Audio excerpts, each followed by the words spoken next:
ഇന്നത്തെ ദിവസത്തിന്റെ പ്രാധാന്യം പ്രേക്ഷകർക്കറിയാം. ഇന്ന് ഓഗസ്റ്റ് മാസം 7-ാം തീയതി,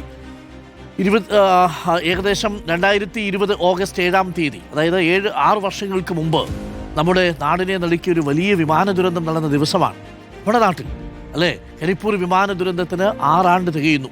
2020 ഓഗസ്റ്റ് 7-നാണ് രാജ്യത്തെ നടുക്കി എയർ ഇന്ത്യ വിമാനം ദുരന്തത്തിലേക്ക് ലാൻഡ് ചെയ്തത്. സമയം ഒട്ടും പാഴാക്കാതെ സമീപവാസികൾ കരുതലോടെ കൈകോർത്തപ്പോൾ രാജ്യം കണ്ടത് മഹാരക്ഷാ പ്രവർത്തനമാണ്. ഒരുമയാണ് കേരളത്തിന്റെ അതിജീവന തന്ത്രമെന്നും അന്ന് കരിപ്പൂർ അടയാളപ്പെടുത്തി. ഗൾഫിനെ പിടിച്ചുലച്ച കോവിഡ് ഭീതിയിൽ നിന്ന് ജന്മനാടിന്റെ സുരക്ഷിതത്വത്തിലേക്കൊരു പറന്നിറങ്ങൽ. ആ പ്രതീക്ഷയിലാണ് എയർ ഇന്ത്യയുടെ എക്സ്പ്രസ് 1344 വിമാനത്തിന് അന്ന് യാത്രക്കാർ ടിക്കറ്റ് എടുത്തത്. ഇന്ത്യൻ സമയം ഉച്ചയ്ക്ക് 3:45 ദുബായ് ഇന്റർനാഷണൽ എയർപോർട്ടിൽ നിന്ന് ടേക്ക് ഓഫ് ചെയ്ത വിമാനം 7 മണിയോടെ കരിപ്പൂരിന്റെ മാനം തൊട്ടു. പെരുമഴ പെയ്തു നിൽക്കുന്ന നേരമാണ്.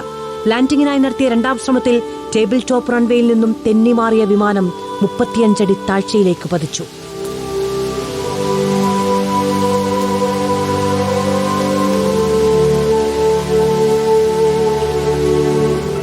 ഇനി എത്ര പെരുമഴക്കാലം കടന്നുപോയാലും മാഞ്ഞുപോകില്ല ആ കാഴ്ചകൾ.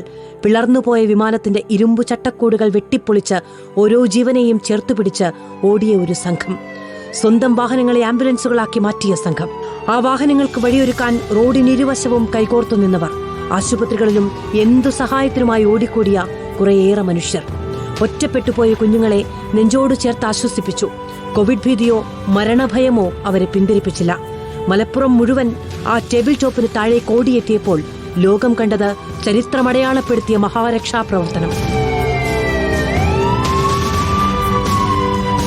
പൈലറ്റിന് സംഭവിച്ച പിഴവാണ് ആ വലിയ ദുരന്തത്തിന് കാരണമായതെന്ന് എയർക്രാഫ്റ്റ് ആക്സിഡന്റ് ഇൻവെസ്റ്റിഗേഷൻ ബ്യൂറോയുടെ കണ്ടെത്തൽ. 2 പൈലറ്റുമാരും 19 യാത്രക്കാരുമടക്കം 21 പേരുടെ ജീവനുകളാണ് അന്ന് കരിപ്പൂരിൽ പൊലിഞ്ഞത്. 169 പേർക്ക് പരിക്കേറ്റു. പ്രദേശവാസികളുടെ അവസരോചിത ഇടപെടലിന്റെ കരുത്തിൽ 190 പേരുള്ള വിമാനത്തിലെ മിക്ക യാത്രക്കാരും അതിവേഗം സാധാരണ ജീവിതത്തിലേക്ക് തിരിച്ചുവന്നു. ഒരുമയാണ് കേരളത്തിന്റെ അതിജീവന മന്ത്രമെന്നാണ് അതിഭീകര ദുരന്തമുഖത്തും കരിപ്പൂരിലെ ജനത അന്നടയാളപ്പെടുത്തിയത്. കരിപ്പൂരിന്റെ വലിയ മനസ്സിന് നന്മ നിറഞ്ഞ ആ മനുഷ്യർക്ക് മുന്നിൽ ആദരവോടെ നാം ഇന്ന് ശിരസ്സു നമിക്കുന്നു. Research desk reporter. പ്രേക്ഷകരെ, കരിപ്പൂരിൽ അന്ന് കണ്ട മഹാരക്ഷാപ്രവർത്തനം ഇപ്പോഴും നമ്മുടെ കൺമുന്നിലുണ്ട്. ഓടിക്കൂടിയ മനുഷ്യരെല്ലാം ആരെങ്കിലുമൊക്കെ എടുത്ത് നേരെ ആശുപത്രിയിലേക്ക് കൊണ്ടുപോകാൻ, പരിക്കേറ്റവരെ ആശുപത്രിയിലേക്ക് എടുത്ത് കൊണ്ടുപോകാനുള്ള ഓട്ടത്തിലായിരുന്നു. ഒന്നും ചോദിക്കാനും പറയാനും ഒന്നുമില്ല. എല്ലാവരും അതിനുവേണ്ടി വഴിയൊരുക്കി കൊടുക്കുന്ന കാഴ്ചയാണ് നമ്മൾ കണ്ടത്. കരിപ്പൂരിൽ കൂടിയ നമ്മുടെ പ്രിയപ്പെട്ട സഹോദരങ്ങൾ അവിടെ അപ്രതീക്ഷിതമായി സംഭവിച്ച മഹാദുരന്തത്തിൻ്റെ ആഘാതത്തിൽ തരിച്ചു നിൽക്കാതെ അവർ വളരെ പെട്ടെന്ന് കർമ്മരംഗത്തേക്ക് ഇറങ്ങിയതാണ് അപകടത്തിൻ്റെ നിരക്ക് കുറയാനുള്ള കാരണവും.